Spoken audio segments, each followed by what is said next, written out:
The views and opinions expressed in the Golden Boot podcast are those of the speaker and do not necessarily reflect the views or positions of the Golden Boot podcast as a whole. Y'all ready to get rolling? Quiet on the set.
Hey, welcome back. Another hot episode of the Golden Boot. It's your boy Pooh Bear. I got my man Ant Petty Murphy in the building. What's good with you, my boy? What's up with it, bro? Hey, it's amazing how you miss certain things, how you will miss certain things. We'll get to it though. Glad to be back. Do a show. Life been lifing, and I do want to. I want to start here before we really get going. My condolences, because we hadn't done the show since it happened. My condolences to the Lacey family. Um, his funeral was on yesterday, and from everything I've seen, it was a beautiful service. Everything I've heard, I just wish he could have got the love he deserved when he was here, and um,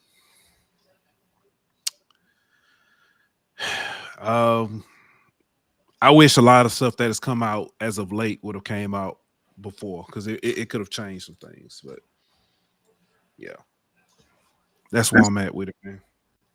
Yeah, it's unfortunate when you realize that he should have been celebrating being drafted this weekend, and instead his family and close friends had to celebrate his life instead. So Yeah, prayers to the family and all of his close friends for you know their mourning through this time. yeah. Excuse me, man. Yeah, it's been heavy. Yeah. Uh, Paul's upset. The frame Commanders jerseys from Jaden shattered his heart. Yeah, Same thing also from Malik, man. That was very touching, man. And it's was even more heartbreaking for me was the night that it all happened.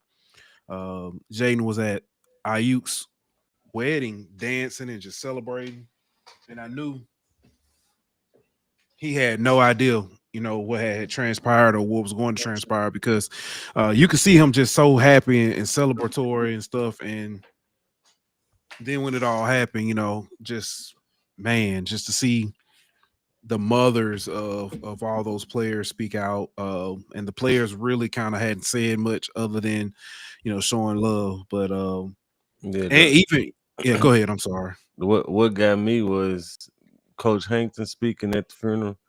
That was Yeah, That was tough. And then when Kyra mama got up there and sang, I will always love you, bruh. Not only did she do a great job, but the strength for her to get up there and sing at her child's funeral, man, like I can't imagine, bro. But it was a yeah, beautiful service though. yeah. It was, man. Like I said, man, I when it all happened, it brought me back to when I lost a good friend of mine to, suicide.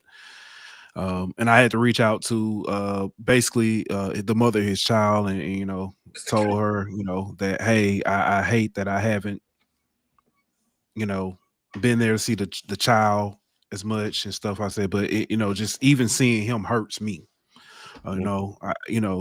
It's and I'm trying to get past that, and I'm trying to be strong enough for him, but it's hard, man. That's been 7 years. So but like I said, I pray and I tell everybody every time, there's someone loses someone, I pray for your peace, your understanding, and your I guess your progress through through these times. So but I don't want to stay on that, but I'd be remiss if I didn't mention that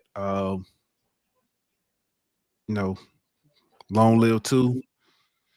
And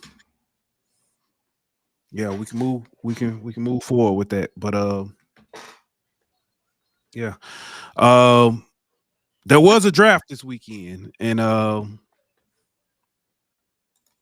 LSU did pretty. I think they did pretty good considering all things considered. Shout out to Will Campbell. Surprises. Yeah, shout out to Will Campbell being what I'm saying, number 4 pick, right? To Yep, the Patriots. New England going up there to join good friend Kayshawn Booty up in New England. He ain't going up there alone though. No, he's not.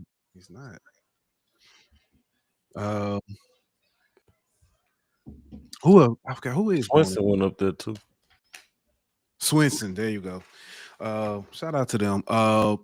Also seeing Emory Jones go to the Ravens. And Miles Frazier go to the Ravens. And Miles Frazier.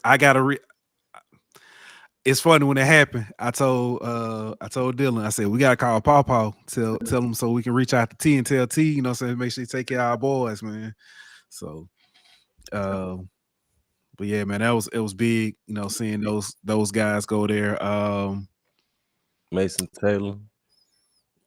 Where did Mason end up going? I think the Jets, if I remember correctly. Hold on, let me pull up I got a lot of stuff been going on. So I had The Jets.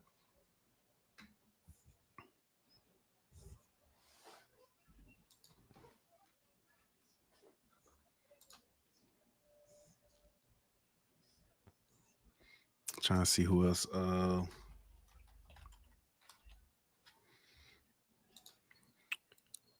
Mason Taylor went to the Jets. Savion Jones to the Broncos. Then we had went to the Lions.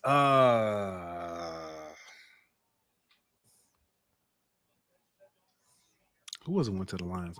Because I saw it when they got picked up, and I was like, "Oh, that's a good one." Miles Frazier. Frazier, yeah. Well, who? Yeah. Didn't the Ravens draft 2 Saints? I thought they drafted 2. I could be wrong. Talking about two LSU. Oh, they drafted Dellinger. It was Dellinger. And okay. So let's, I'm gonna shift here a little bit. The Ravens did really good with offensive linemen, in my opinion, because they got the 2 LSU guys. They also got, and I'm wearing my HBCU shirt tonight.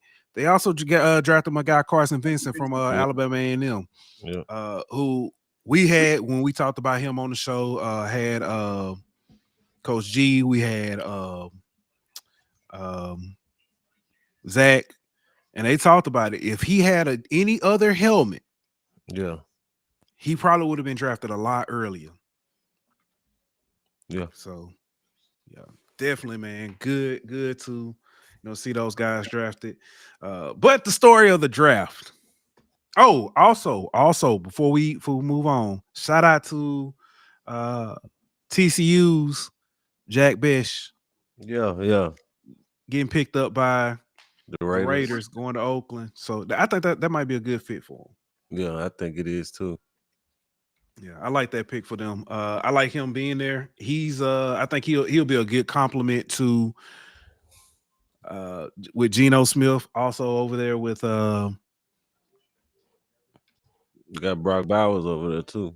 Yeah, I was finna say, is Pete Carroll building if they trade and get McConkey, they might have the best all white wide receiver duo. All they gotta do is bring Hunter Renfrow back. They'll have the best all white wide receiver duo. I mean, combination in the in the NFL, especially since the Rams got rid of Cooper Kupp. Yeah. I mean, I know Puka's not, but still, I'm just saying. Yeah. You seen Puka brother today? No, He in the UFL. He slapped a fan.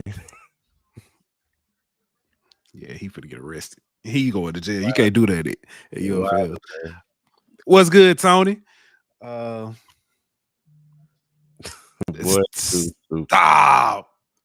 Stop. First of all, these are locks. They're not braids. Milrow got picked before. Let's go ahead and go there.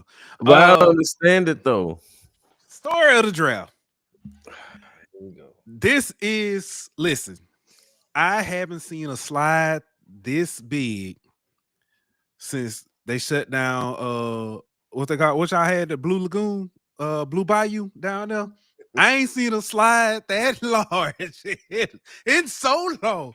This man, Shedeur Sanders, once thought to be a first round pick. Matter of fact, he was talked about as possibly being the number 1 pick at one point. Went from first round to eventually getting picked 5th round. Am I right? Is that right? That's right. 144. All right, so check this out. Let's go back a few years. Okay. Quarterback from North Carolina who had decent freshman year, great sophomore year. When they came out with the preseason NFL draft, they had him first round, top 10 in some. Then he came back for his junior year, decent year, but not as good as his sophomore year. He fell to the 5th round, pick 144. That person was Sam Howell. So we've seen situations like this before. I think the difference is most mock drafts leading up to the draft still had Shedeur first round. Some had him slipping to the 2nd round, you know what I mean? But most had him, top 2 rounds. The difference was, I think, some of the teams who needed quarterbacks didn't have Shedeur ranked as high as what the draft experts had Shedeur ranked. Like, it came out that the Saints had Shedeur ranked 5th on their board. So yeah, the Saints ended up drafting a quarterback, and people said they needed a quarterback, but just because they needed or should draft a quarterback doesn't mean Shedeur was going to be the one they drafted. Obviously, the Giants felt the same way by picking Jackson Dart. So, and something came out later about the reason why they really wasn't high on Shedeur. Todd McShay reported something about that, but I missed that one. So basically, what Todd McShay reported that Dayball and the Giants had sent Shedeur a pre-install before they met with him. And whenever they met with him, he was basically unprepared about the information they sent him beforehand. And then whenever the coach called him out on being unprepared, he really didn't take it well and kind of clapped back a little bit. So that's the Giants kind of, was turned off by that. But I also think that fit plays a part of it. The Giants drafted a quarterback that's a little more mobile, similar to what Brian Daboll has had in Daniel Jones and Josh Allen. So I think Jackson Dart kind of fits more what he wants to do. The one that surprised most was Pittsburgh and not drafting him. That I agree with that. But let me ask this real quick, because you said he wasn't as mobile. So you saying Shedeur wasn't sneaky athletic enough? Nah. He wasn't quarterbacky? Nah, but the problem is he's too quarterbacky and he ain't got enough freestyle in him, Yeah. But I think there's a lot of factors that play into it. I think on the field stuff is some of it, like fit. He holds the ball long sometimes, things like that. But I also think off the field played a part into it. The way he was in interviews and meetings and things like that. If some teams were probably interested in him as a backup quarterback, Uh, but like we've talked about with, in the past with Cam Newton or Tebow, even Colin Kaepernick at times, like, do you want your backup quarterback being a distraction? Do you want them having the camera, interviewing them and getting asked questions during press conferences about the backup quarterback and things like that, and kind of distracting you and taking away from what the team trying to accomplish? Then I also think the Deion factor played a part in it.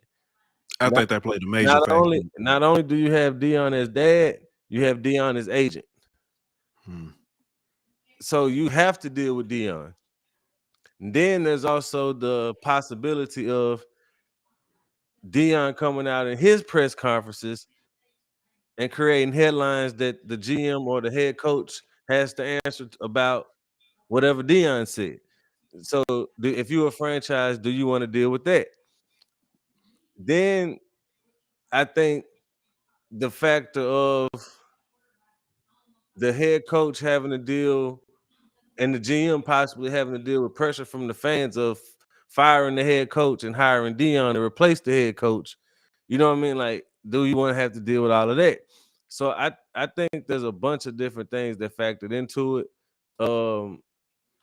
And I even heard this. One scout, anonymously, of course, said he didn't know how much the information he was getting from Colorado was legit. Like, whenever you go to a program to get information on a player, like, usually, you trust all the information. Well, in this situation, the person giving you the information on the prospect is also the prospect's dad. So how legit is that information? Is he giving you the truth, or is he giving you information to make Shedeur look good? So I think some question how good the information and stuff was coming from the school was. And then you gotta look at the fact that he's never played for anyone but his dad. He's never really had to worry about being benched or having a quarterback competition or anything like that. So how does he react to those situations whenever he gets coached hard or, whatever the case may be? So I think there was a lot that factored into it. I personally think 5th round was way too late, but I could see him falling to the 2nd, maybe 3rd round, but I think 5th was way too far, bro. Yeah. So there's somebody else who I think fell a lot harder, but I think we saw that fall coming, and I'll get to that person in a minute. But my thoughts on the whole Shedeur fall to the 5th. There's arguably several reasons why, and people pointed to his attitude. Funny thing about it, I remember one of Shedeur's. I know 2 people who personally interviewed Shedeur early in his career when he was at Jackson State. And when they talked to him, and he was very humble. He and Travis Hunter both very humble. Didn't come across they were flashy. Of course, he's a flashy guy because of who he is by nature, but he was very humble. I wouldn't say he was cocky. I would just say he was sure of himself. Very, very, but it was more during that conversation that he had with those gentlemen. He never came across. As a matter of fact, though, when those gentlemen walked up to him, they were eating. And he said, "Hey, can we get 2 minutes of your time? You ain't even got to stop eating. Just want to ask you this question." They said, "Sure, no problem." And those 2 gentlemen happen to be on the screen that y'all looking at. Never came across like that. Now, I will say a lot of the hate that Shedeur has faced has been because he is Deion Sanders' son. He has flaws in his game, but I've never seen doing anything other than try to work hard to improve. We could talk about attitude off the field and some of the stuff and everything. I'm gonna tell you somebody else who I feel like has kind of been, I've seen videos of and trash talking and back and forth, but he didn't get that same kind of now his talent level is a lot different, but Cam Ward is somebody else who I felt like off the field, because I've seen him and Shedeur go back and forth, but he didn't get that, any of that saying, hey, again, talent level is a lot different. But I think Cam Ward there's no question about like how much Cam Ward loves football or how much he's about football. You know what I'm saying? Like, and I think that's the difference between him and Shedeur, bro.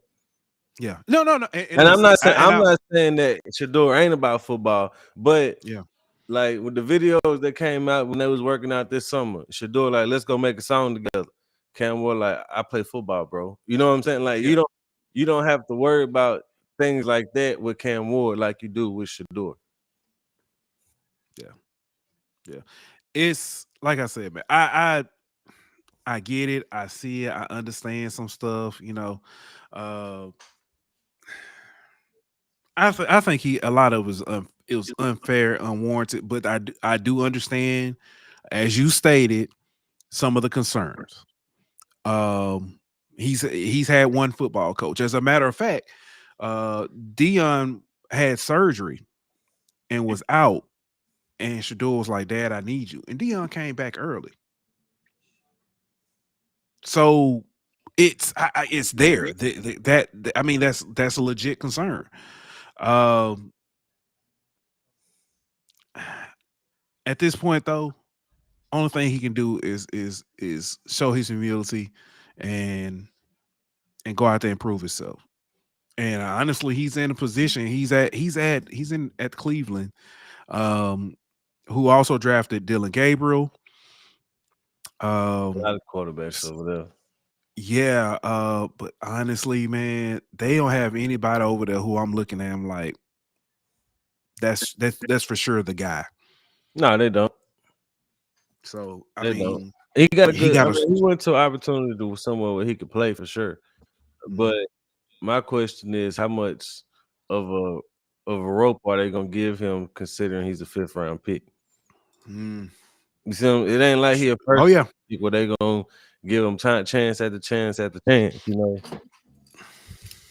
I hope it work out for him though, but that ain't a good situation for him in a sense, because he ain't got no weapons. Like if you Cleveland, you had a chance to end up with Shedeur and Travis Hunter, but you traded Travis Hunter to Jacksonville pretty much. Which is a good welcome home story, you know what I'm saying, going back to the Florida area and stuff. But yeah, I mean that's a good fit for him in Jacksonville is better than Cleveland, and for me, like Cleveland ain't got a chance to win nothing no time soon. Like the division Jacksonville in is winnable for them if Trevor Lawrence can get his stuff together. Yeah. The other quarterback, man, who I felt like had a massive slide, nobody's talking about. Well, I'm thinking about is really talking about that much. Quinn Ewers, bro. Yeah, he should have went to the transfer portal.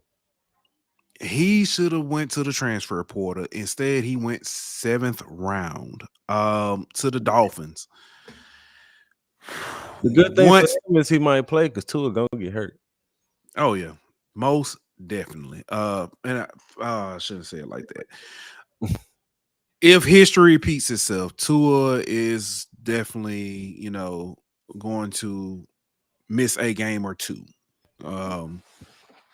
due to health reasons. And I'm not wishing it on him, but it's happened, so he will get a chance and, to try to step up and be there. But yeah, that's just, yeah. Any other surprises from the draft though? Or anybody who you think perfect pick, perfect timing, or anything like that? Well, it was a bunch of nights. I mean, I think Genty to the Raiders, great pick. Yeah. I like Tyler Warren to the Colts. They needed a tight end. I think they got the best in the draft. Did that not kind of make you feel like the whole Dallas Clark thing all over again? In a way, yeah. Kind of a dude. I'm not saying he's Dallas Clark, but I'm just saying it kind of, the fit for the time being. So, and then kind of a new age Dallas Clark. I think the Eagles, I don't know how they keep doing it, bro, But the Eagles getting Jahai Campbell is insane for me. Who else? I do want to say, like, the defensive tackle from Oregon, Derek Harmon, that got picked by the Steelers. You heard this story? Yes, yes. It's man, Like, I it's can't hard to. imagine, bro. Like, Mhm. finding out you get drafted and going to tell your mother who's in the hospital on life support that your dream is became a reality, and then hours later she passes away. Like, the range of emotion that young man must be feeling, bro. I can't Yeah. imagine, but I think that's a good fit for them though. As far as football wise, let's see who else. Just off the top, I like what the Saints did in the first round though. I'm gonna tell you what. It caught me off guard. I was talking to Dylan, and we was talking about draft, and he was like, he said the Bengals should try to get. He said they should try to trade up and get Abdul Carter. Oh, look, I said, because we don't watch Penn State that much. You know what I'm saying? So I'm like, what he said? I said, what you? I said, what you mean? He said Abdul Carter is. He said he's been really good. He said he's probably one of the best defensive talents in the draft. Say what? I said, Dylan, how you know that? He said, I love football, Daddy. I got to find out what YouTube channels that dude be watching because he be on it. Because Yeah, I mean, that would have been a great pick, but ain't no way they picked yeah, that high. oh, it was no way that was gonna happen. But But I think the what I'm dude saying, got though. I mean, they got Shamar Stewart from Texas, yes, and yes, he's probably the most athletic defensive mhm. player in the draft, defensive like line player in the draft. But he just got to put it all together for production wise. He ain't have much production whenever he was at Yeah, Texas A&M. But yeah. I think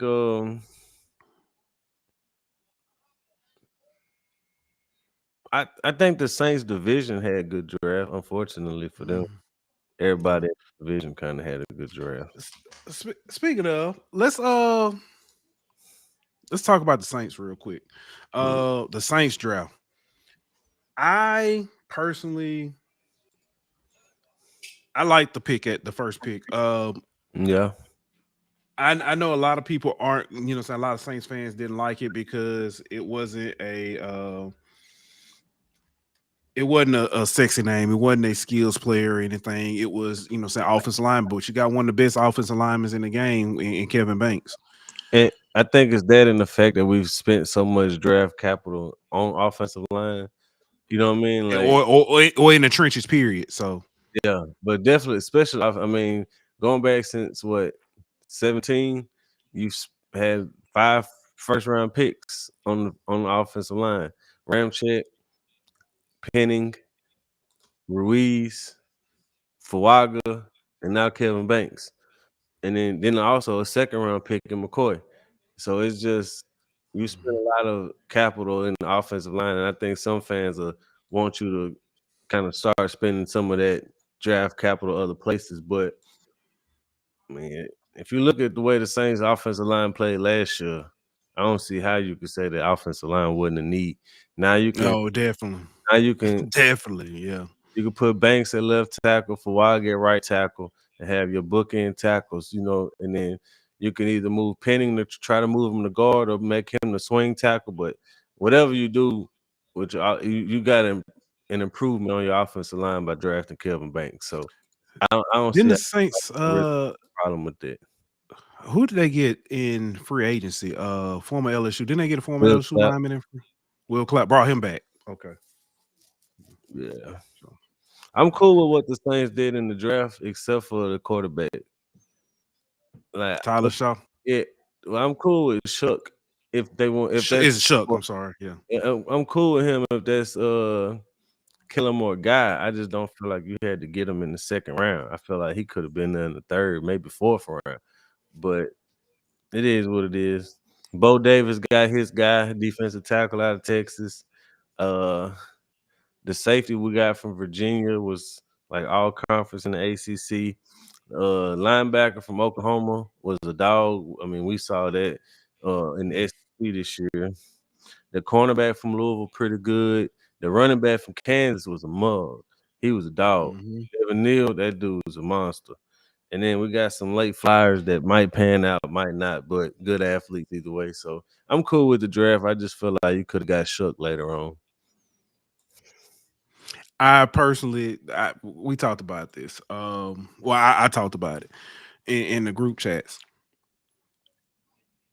I didn't think the Saints should have drafted a quarterback in the second round if he's not trying to be your guy of the future. I honestly don't think that's what they're gonna do. Oh, that's yeah. He gonna start for us this year. Yeah, I'm telling you, he gonna start. No, I get it. I'm just, and that's the thing. Like if he work, cool. If he don't work, you drafting a quarterback in 2 years. So I mean, or maybe next year. I mean, at least you get. I personally felt like there's no need to draft a quarterback at all this year. You got too many holes on the team. Just fill some of them holes, and then you can play Spencer Rattler. If he works, then great, you got your quarterback. If he don't work, you get a top 10 whatever pick in 2026. Use that to draft your quarterback of the future. But at the same time, I understand you hire Kellen Moore. You can't force him to play with anybody at quarterback. If he, you gotta let him get his guy. So that's facts. We'll see how it work out. Yeah, that's facts. I'll give you that. You got anything else on the draft before we move forward? Nah, I'm cool. All right. Let's talk a little baseball, bro. LSU took the series against Tennessee, which is in a rivalry that is a budding, growing rivalry.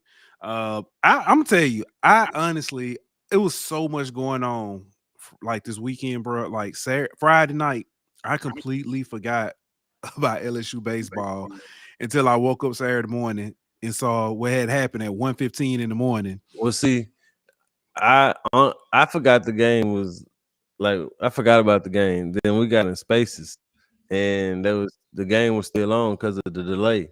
So Yeah, I cut it on, started watching it, and so I saw the ending. But man, like I feel like that ending of that game is gonna be one that's of one of them games. it's not like Rally Possum or nothing like that. It's one of the ones that's kind of gonna get forgotten 3 or 4 years that somebody's gonna remember and bring up like, hey, you remember that time we was down 3-0 and going into the bottom of the ninth and won 6-3?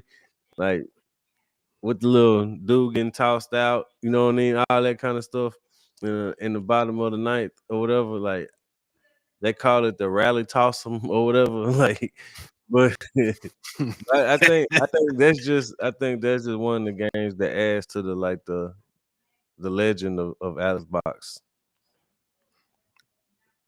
Yes, man. I love it, man. I was showing Dylan. We sat there and watched because somebody posted like all the hits in the ninth inning to bring this to the win. So sat there and watched. I was like, man. Then I watched the game Saturday, and I was like, yeah. I cut it off. I said we'll bounce back tomorrow. And then I watched the game today, and it was a wonderful, like, the way they played today. LSU played today was phenomenal. Shout out to Brazzy, man.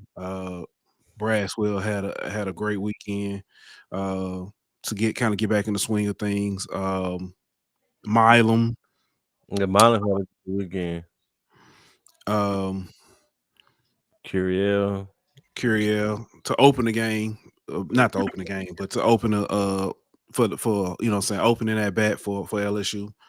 So huge win, huge series, and also to walk it off with a Mercer run rule on him in the eighth. That is from Hernandez. Man, that dude has been phenomenal behind the plate. He doesn't get quite the praise he deserves, especially when we look at like Brady Neal. We played against Alabama last week, and we saw Brady Neal former LSU catcher, and everybody thought he was going to be the next guy up. And then, I guess he saw the writing on the wall and took his talents to Tuscaloosa.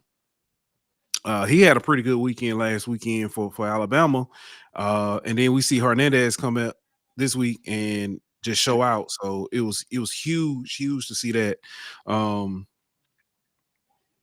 I like I said, thoroughly enjoyed. Ianson didn't get the win. Ianson. But man, that dude has been phenomenal as a pitcher. Sundays are the days that I kind of worry about. But they've had Evans show up and step up big with Shores kind of not living up to par. I just worry about what we're gonna do in the long run when we get to tournament time, because you need somebody who can, come in and give you, 4 or 5 good ones, and then come out of the, have the rest of the people come out of the bullpen. Losing Guidry hurt you. But then losing Guidry and having Shores kind of in the yips right now is troublesome. Yeah, I don't really can say you lost Guidry because you didn't really have him all year. You know what I mean? Like, and I give But you were counting on having him. Yeah, but we ain't seen him all year, so this team hadn't really played with him, so they hadn't really lost him. I get what you're saying though; he ain't available for you, but I feel like they finding their way, like with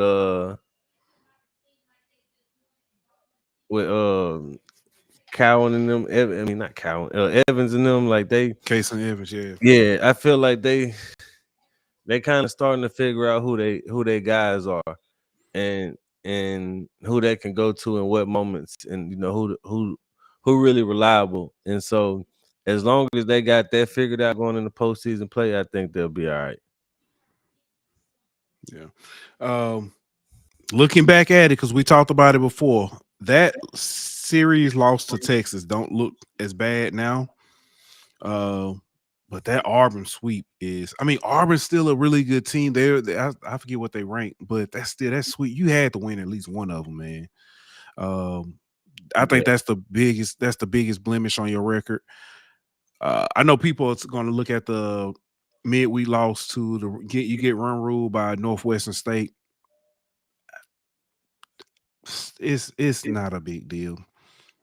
I don't think I don't think that's a big. I mean, you consider the rain delay that they had, and you consider the fact that they was looking at Tennessee this weekend. I think the fact that you got run rule, you never want to see that. But I mean, you bounce back in a great way, getting 2 out of 3 versus Tennessee. But it's back to the pitchers. If you can get one of them, like Schmidt or Rizzi, or what I'm saying, you just get 1 or 2 of them guys to kind of start pitching their best ball one stretch, and I think they'll be fine. But I mean, you gotta look at it. You're number 2 in the SEC. You easily a top probably 7, 8 team in the country. You're probably a top 8 seed going in postseason play. Your RPI is one of the top in the country. I mean, even with the question marks or whatever that you want to say, you only got 3, 4 pitchers, whatever, fine. But this team still right there in the mix is one of the best teams in the country. Yeah. Man, that's it. That's all I got about baseball. Who we got coming up, man? Let me look and see.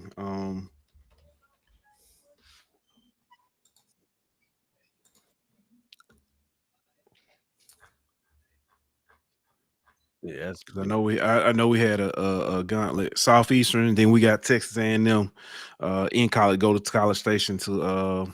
Did they win today, or did they get swept? That's a good question. I know they lost. They dropped the first 2 to Texas. Yeah, they did. Close ones too. I'm checking now. See if they lost. They got swept. They lost. They got swept. Ooh. Yeah, interesting, man. Yeah, buddy. They lost 3 games by 3 runs total. To your former coach. Yeah. I know it hurts. That's gotta Nationally televised too, bro. Like they played on big ESPN. Yes, ESPN. They SEC Network, ESPN2 and ESPN2. Yikes. that's tough, bro. Mm-mm. Has to be more careful. Oh man. I was watching LSU softball earlier when we talked earlier. I'm being honest with you, I did not keep up with them this weekend, but I do want to check and see, what they did. They got swept last week, or not last week, but a couple weeks ago by Texas A&M. They won. Got lost to Texas, and they won today, 2-1. Played a rubber match because they got run ruled yesterday. They played a rubber match tomorrow at 6:00 against Florida. See who takes that series. So that was going to be interesting. It's going to be interesting. I think they need this one to kind of get back in the swing of things. Overall, I think they're still in a really good position. They are 38-11 on the season, 10-10 in conference. Yeah, it's going to be tough. But yeah, I know we got away from baseball, but I do want to say, did you see that West Virginia just got their 4th consecutive series sweep this weekend? Playing some good ball. Yes. At the right time. At the right time. Man, let's talk a little women's basketball because we hadn't talked about LSU women's basketball in a minute since the season ended.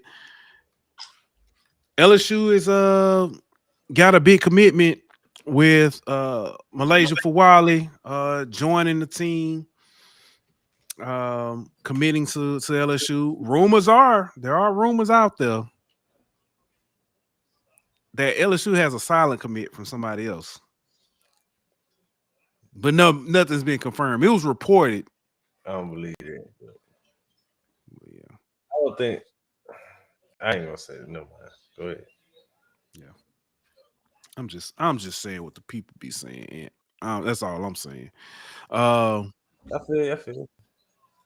Yeah. But Ant, you put something together. I wanna go ahead and post this so the people in the crowd can check this out. So we have this up here. This is based on their 40-minute stats. Per 40-minute stats. You got player A and player B. Player A per 40 minutes. This and can you explain that to the people? Because I know somebody gonna say, well, they ain't play no 40 minutes. But can you explain that to the people? So per 40-minute stats is like based off the stats you produce in the minutes you play. They like prorated, I guess, for 40 minutes. So it's like comparable for players who don't play the same amount of minutes. All right. So with these stats, yeah, player A averaged 25.1 points per game, 4.4 assists, 6.1 rebounds, 3.4 steals, 1.4 blocks. They shot 43% from the field, 30% from three-point land, and shot 77% from the free throw line. Player B, 18.6 points per game, 4.3 assists per game, 4.1 rebounds a game. They had 2.2 steals a game, 0.2 blocks a game. They shot 44% from the field, 32% from the three-point line, and 78% from the charity strike. Those of you in the comments, go ahead. And to clarify, those are over 2 years, both for both players. Oh, yeah, both players, 2 years. Those of you in the chat, would y'all like to take a guess of who player A and player B are? I But want wow. I want to see some people guess this because I don't think nobody gonna guess this. Yeah. But while we wait on some of these chats to come in, so far right now, LSU's got, like I said, they're guard play. They've got Fuwali, they've got We don't Jada got 5 Rashard. players. Yeah, we only got 5 players. Uh Man, we got 7. uh We got 7. You got Fawali, you got Flage, Michaela, and then the K, freshman. KG, and then you got Koval and Amaya that transferred in from ECU, and That's then right. you got the 4 freshmen. Yeah. Biggs is the name of the game from this point on. You gotta get some Yeah, post play. yeah. I mean, the LSU still in the mix for Sarah Williams from UConn, from Wisconsin, who's visiting UConn coming up, and after that, she'll be making her decision out of LSU, UConn, and I forgot the third team. Okay. So far we only got one guess. Danny says either A is Fuwali and B is Michaela, or A is Flage and B is Fuwali. Not a bad guess. That's not. It's not. I don't know if nobody else gonna guess, so we can wait a little bit longer and then give away the reveal. All right. What else you got? What But no, I agree with you though. You got to get another big, maybe 2. And I'm cool with the guard play at this point. But if you get Sarah Williams, that's great. You still need to land another one so you can have at least 4 bigs, not including what you're getting out of the freshman, in my opinion. But even though I think you could probably play one of the freshmen early at the 4, maybe Grace. I still would like to not have, but just have her be an option if in a pinch. Kind of like 2 years ago before Samaya got hurt, we had Del Rosario as a reserve until Samaya went down. Then we had to rely on Del Rosario. mm-hmm. And I would like for us to be in a situation where we have another big in that Del Rosario role where she's a reserve if we need a type situation. Yeah. All right. Well, I think everybody else scared to guess. So let's go ahead and do the reveal, Ant. All right, go ahead, brother. Player A is Boys For a Wiley. while. Player B is Alexis Morris in her 2 seasons at LSU. So for all of those who say they don't know how Fawali can work at LSU, we've seen a player similar to Fawali and Alexis Morris have success at LSU. I'm not saying they're the same player by any means, but they are similar in the fact that they, attack the basket, get downhill, kind of more of a scorer, combo guard than a true point guard in a sense. But I think they both are the kind of that spark plug energy, instant offense type, potentially fast break transition scorers, and then half court can get to the rim, can get others involved via the penetration and drive, and drive and kick. So I think having her on the court with Flage and Michaela gives you a perimeter of players that the defense all has to respect. It won't be like we've seen in the past where the defense is sagging off our guards and kind of, using that defender to be a help defender on bigs or play driving lanes on the wings or whatever the case may be. I think having Fawali on the court gives you an offensive threat at the point guard position, and it's going to open things up for the other 4 players on the court because the defense has to respect her. Yeah. Yeah. Danny says that Montague could be a good role player, big to give rest to Koval. She said if we don't get Sarah, that is. I take them both. I take her and Sarah, but that's just me. Yeah. Yeah. I'm looking forward to. I just hope that Kim don't put that leash on her, man. Like, let her be her, bro. Let her play.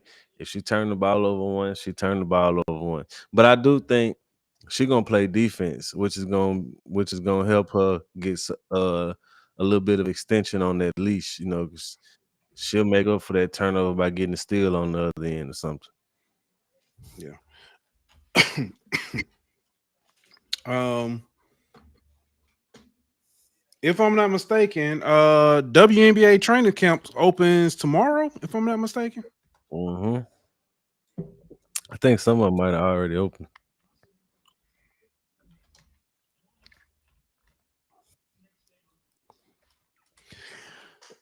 With all the new additions, the you know what I'm saying, the moves, the trades, the draft and stuff. Who you liking this year? Are you staying or you think I mean I know the Ace show team, but do you think it's the Ace coming back again this year for the repeat, or you think somebody I mean, we ain't repeating. We ain't win last year. oh I mean well you think the Ace coming back to reclaim the top spot, or you think somebody else finna coming in and wreck shop? Um, I would like to say my team gonna come back and reclaim my spot on top of the throne, but I gotta see how Jewel Lloyd fit in place of Kelsey Plum. Um, you know, not having Chelsea last year for most of the season hurt us. Um, but if we healthy for the full season, I think we'll be right back up in the mix.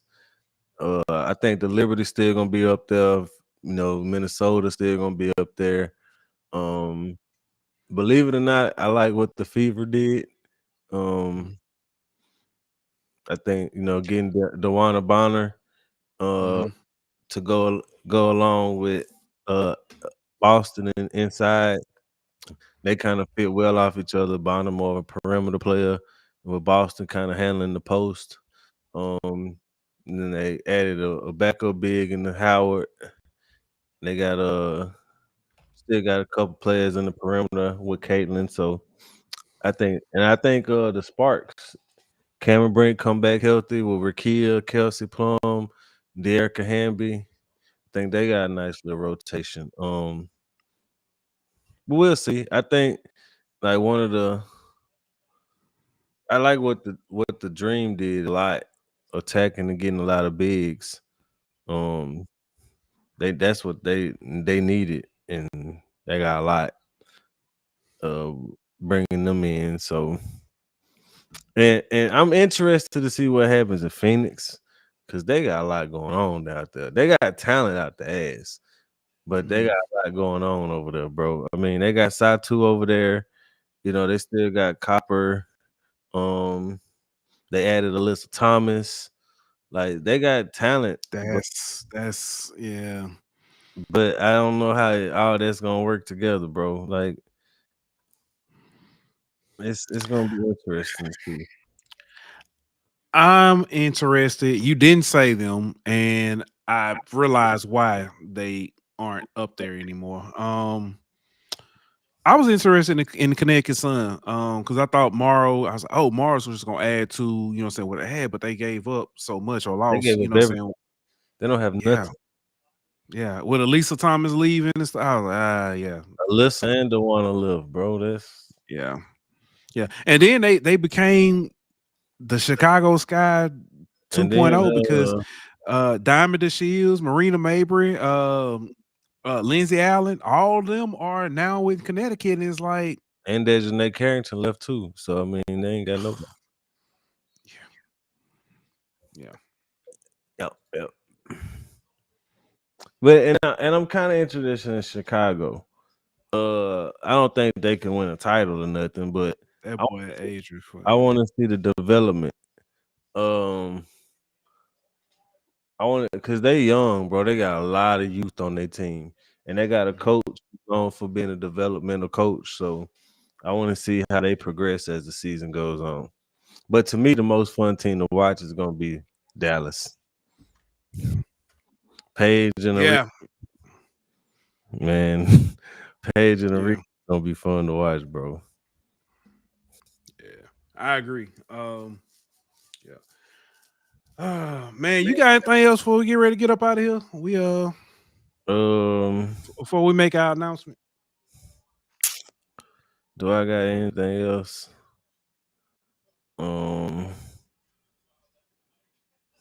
Mayberry. Mayberry.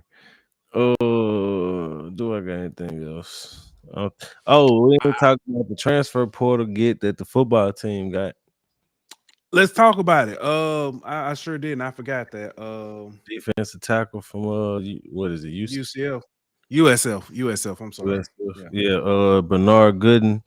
Last year he had 35 tackles, 1.5 sacks, 2 fumble recoveries, and 2 pass deflections. He was ranked the number 1 defensive tackle in the spring portal.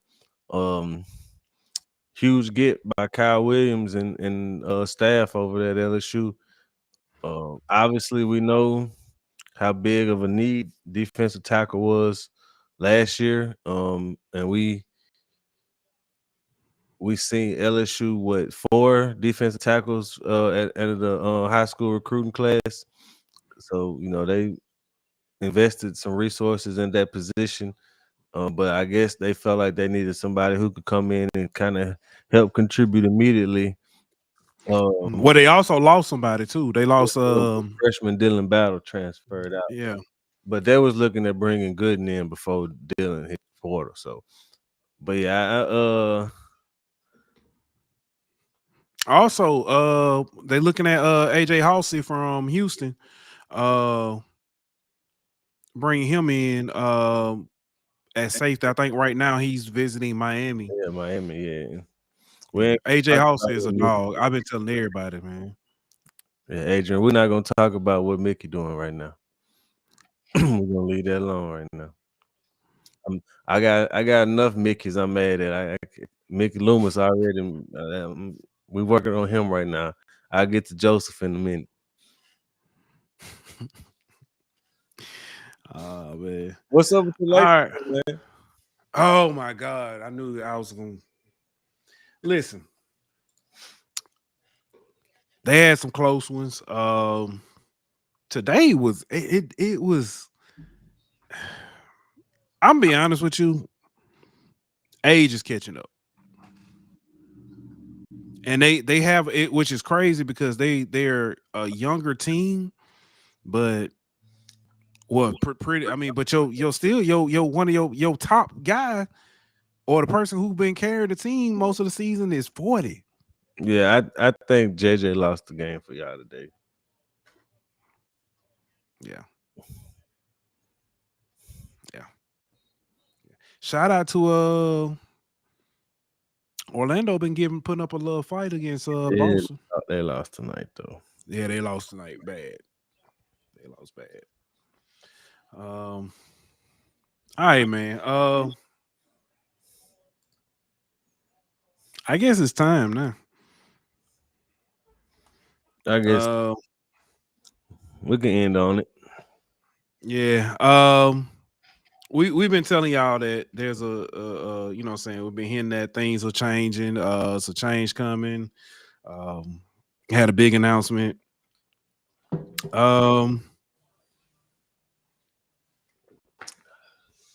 Should I say anything or just let the video play? I say we just let the videos play, man. All right, let's do it. Here we go. It's been our pleasure to bring you over 200 episodes of Golden Boot over these past 3 years. But unfortunately, our time here at the Golden Boot has come to an end. It is our pleasure to introduce to you No Chill Sports. Under No Chill Sports, we'll bring you 3 new shows. The Rant with Pew and Ant, the Bayou Recap, and HBCU Hour. Growth is inevitable. We're excited to bring you something new.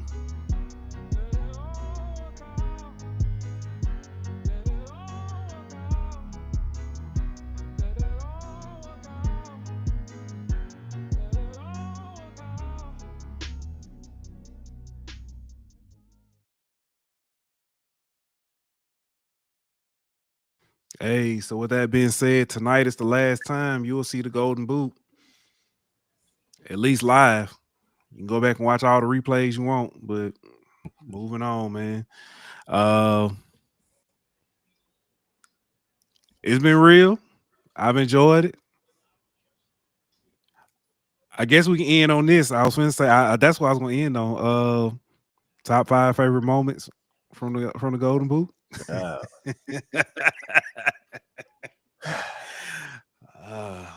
That's tough. Man. Top 5. I'll say the Kenny, first swag media. Oh, go ahead. Now, Kenny said new channel or name change. Both. We're gonna try to change the channel. We'll still have the YouTube page up. Because we trying to work through that part of it. But if not, just follow the new page.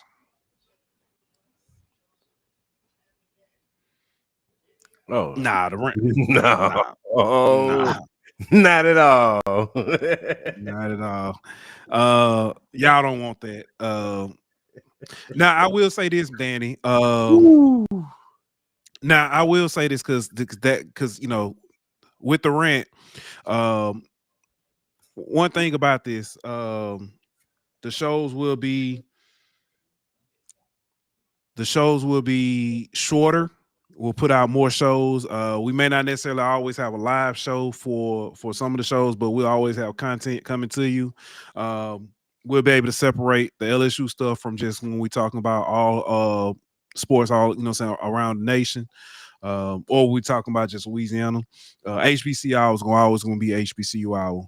So yeah, that's definitely we trying to find a way so we can market to more people because we got a lot of friends I have a lot of friends especially who don't really care for the LSU side of things, and we have a lot of y'all who don't care for the stuff that's not LSU. So decide, saying separated. So say everybody we can do the best of both.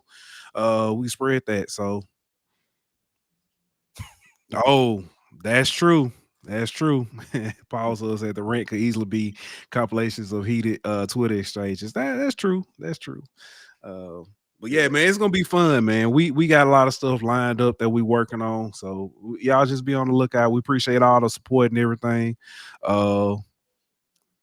Yeah, so DK, I've been you just don't know. I've been wanting to hit you up so bad to be like, we need new shirts. We got to get new, new table stuff, but now we can officially call you and get you, get you set up, you get us hooked up. But yeah, that's what it's all about. But go ahead, man. Top 5. All right. I've been trying to think of it. I say the first swag media day. Even though it wasn't our best swag media day. Yeah. That's top 5 for sure. Like that whole experience, Content Factory. Yeah. I say the interview.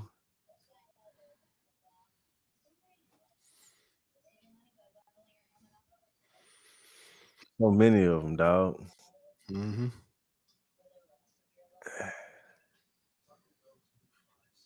I really liked the interview we did with Verge.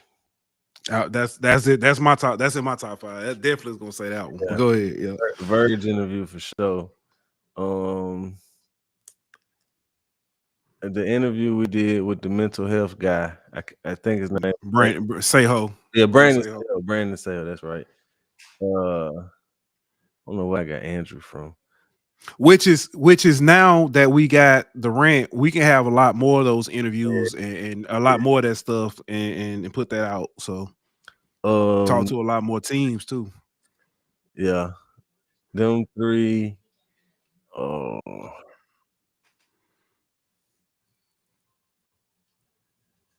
I don't know if it counts. Oh yeah. I don't know if it counts, but I got you, DK. I saw it. The Bama game, the whole experience. Oh yeah. meeting Miss Daniels and Toviano and all them, Big Wit, all them. That was Dog. I still laughing. I'm gonna post it one day. Well, I think I posted before. If y'all ever look at the picture we took with Miss Jackson, Jaden Mama. If you look at the very back, Daniel is in the very back. And she made sure she let Daniel know she didn't appreciate his critiques of Jaden. Yeah. And so Daniel was in the very back. You can see like his eyeball. That's it. Yeah. And then believe it, my fifth favorite moment was when we was doing altar calls. When Chris did the altar call on the dudes who was cheating on the fish tournament, bro. That was my number one. You took it, but I'm all right. I got some more though. But yeah, that was definitely. So yeah. So here my top five. The show we did after the Bama game. Mm-hmm. That was dog. I drove all day to get home to make sure we did that show. I even stopped by Blake, you know what I'm saying? So you know what I'm saying, met Blake and Ben. So that was one. The Danny talked about it. And I guess you could say these I can combine them. Kenny, the Bama journalist from Bama, the young kid. The young cat, yeah. Like that every time he's always my friend. I gotta hit him up too. He graduated. I think he graduating too. Kenny.